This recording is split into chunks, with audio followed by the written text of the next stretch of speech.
Chapter 10. I rousted about and got a lot of little pieces of wood to make kindling for the fire, and then I went around gathering bigger pieces, and finally I was hunting out huge logs, easy to find all over the place. We had a fire that Morley must have seen from 5 miles away, except we were way up behind the cliff face, cut off from his view. It cast mighty blasts of heat against our cliff. The cliff absorbed it and threw it back. We were in a hot room, except that the ends of our noses were nippy from sticking them out of that area to get firewood and water. Jaffe put the bulgur in the pot with water and started it boiling and stirred it around, and meanwhile busied himself with the mixings for the chocolate pudding and started boiling that in separate smaller pot out of my knapsack. He also brewed a fresh pot of tea. Then he whipped out his double set of chopsticks, and pretty soon we had our supper ready and laughed over it. It was the most delicious supper of all time. Up out of the orange glow of our fire, you could see immense systems of uncountable stars, either as individual blazers, or in low Venus droppers, or vast Milky Ways incommensurate with the human understanding. All cold, blue, silver, but our food and our fire was pink and goodies. And true to what Jaffe had predicted, I had absolutely not a jot of appetite for alcohol. I'd forgotten all about it. The altitude was too high, the exercise too heavy, the air too brisk. The air itself was enough to get you drunk as drunk. You're drunk as drunk. It was a tremendous supper. Food is always better eaten in doleful little pinchfuls off the ends of chopsticks. No gobbling. The reason why Darwin's law of survival applies best to China. If you don't know how to handle a chopstick and stick it in that family pot with the best of them, you'll starve. I ended up fluffing it all up with my forefinger anyhow. Supper done.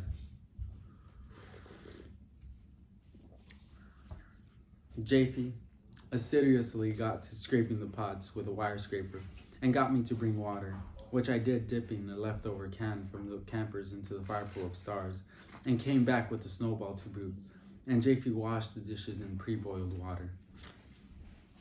Usually I don't wash my dishes. I just wrap them up in my blue bandana, because it really doesn't matter. Though they don't appreciate this little bit of wisdom in the horse-soaked building there on Madison Avenue. What you call it?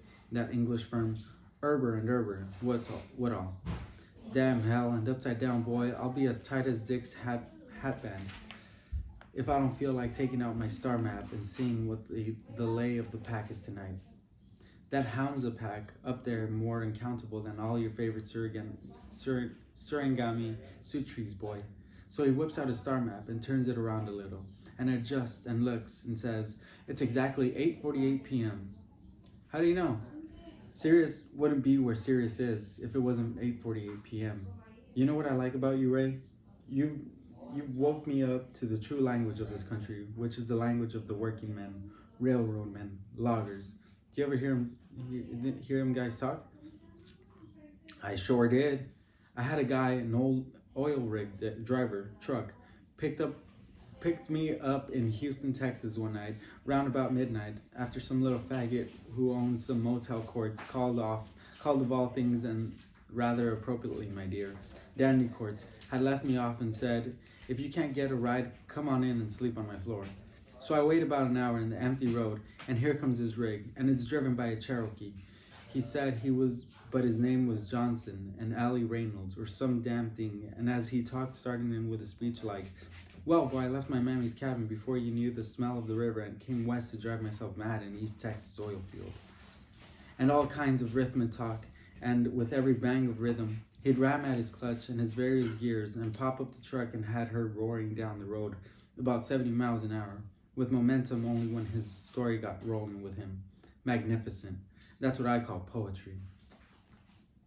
That's what I mean. You ought to hear old Bernie Byers talk up in the Skagit country. Ray, you just gotta go up there. Okay, I will.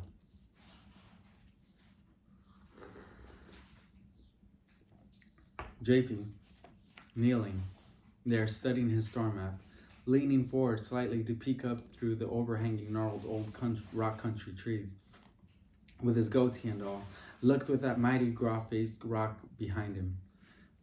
Exactly like the vision I had told the old Zen masters of China out in the wilderness. He was leaning forward on his knees, upward looking, as if with a holy sutra in his hands. Pretty soon he went to the snowbank and brought back the chocolate pudding, which was now ice cold and absolutely delicious beyond words. We ate it all up. Maybe we ought to leave some for Morley. Ah, it won't keep. It'll melt in the morning sun. As the fire stopped roaring and just got to be red coals, but big one, 6 feet long, the night interposed its icy crystals feel more and more, but with the smell of smoking logs, it was as delicious as chocolate pudding. For a while, I went on a little walk by myself, out by the shallow ice creek, and sat meditating against the stump of dirt, and the huge mountain walls on both sides of our valley were silent masses, too cold to do this more than a minute. As I came back, our orange fire casting its glow on the big rock, and Japhy kneeling and peering up at the sky, and all of it 10,000 feet above the gnashing world, was a picture of peace and good sense. There was another aspect of Japhy that amazed me, his tremendous and tender sense of charity. He was always giving things, always practicing what the Buddhists call the paramita of dana, the perfection of charity. Now, when I came back and sat down by the fire, he said, "Well, Smith, it's about time you owned a set of juju beads. You can have these."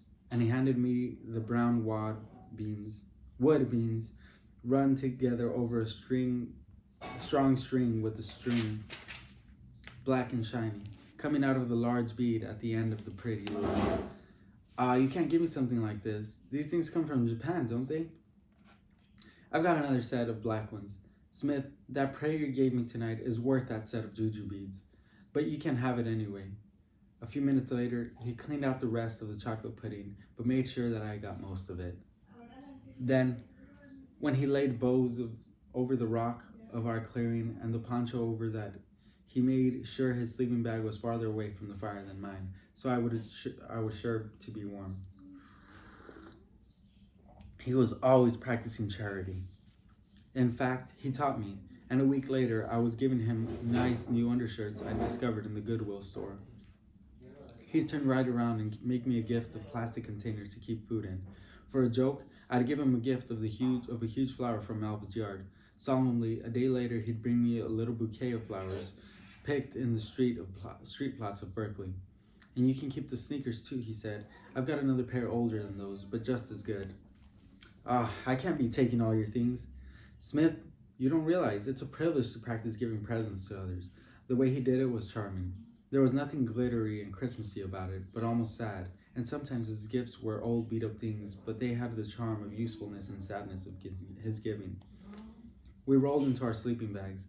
It was freezing cold now, about 11 o'clock, and talked a while more before one of us just didn't answer from the pillow, and pretty soon we were asleep. While he snored, I woke up and just lay flat back with my eyes to the stars, and thanked God I'd come on this mountain climb. My legs felt better. My whole body felt strong. The crack of the dying logs was like Japhy making little comments on my happiness. I looked at him. His head was buried, way under inside his ducked-down bag. His little huddled form was the only thing I could see for miles of darkness that was so packed and concentrated with eager desire to be good.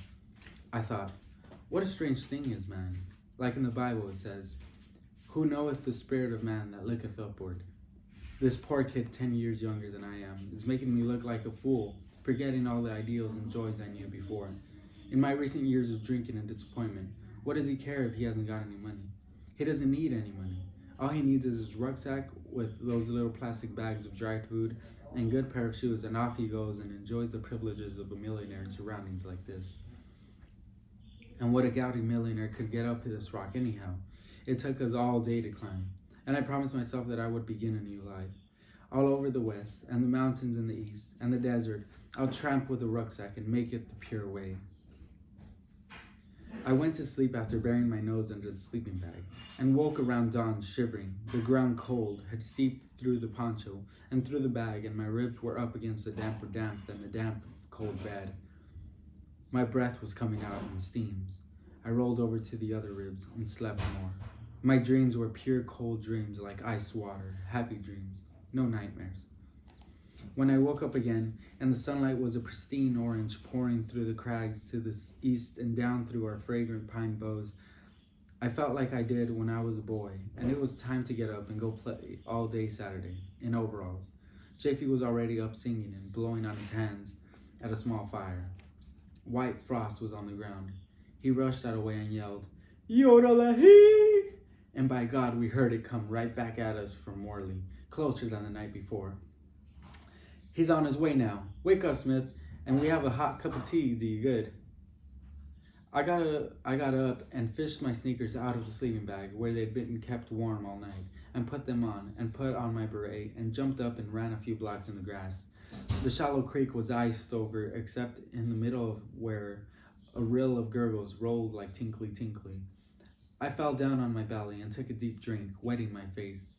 There's no feeling in the world like washing your face in cold water on a mountain morning. Then I went back and Jaffe was heating up the remains of last night's supper, and it was still good.